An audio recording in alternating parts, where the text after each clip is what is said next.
இரண்டாம் வாசகத்திற்கு செவிமெடுப்போம். நம் ஆண்டவர் இயேசு கிறிஸ்துவின் பெயரால் நான் உங்களை கெஞ்சி கேட்டுக்கொள்வது இதுவே: நீங்கள் ஒத்த கருத்துடையவர்களாய் இருங்கள். உங்களிடையே பிளவுகள் வேண்டாம். ஒரே மனமும் ஒரே நோக்கமும் கொண்டிருங்கள்.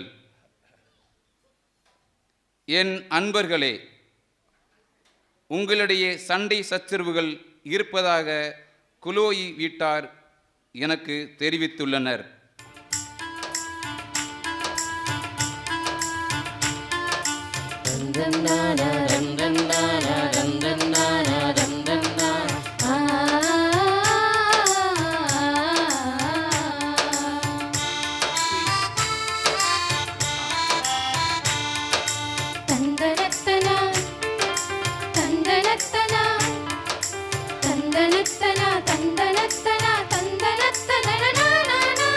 அல்லேலூயா அல்லேலூயா அல்லேலூயா அல்லேலூயா அல்லேலூயா அல்லேலூயா அல்லேலூயா அல்லேலூயா அல்லேலூயா.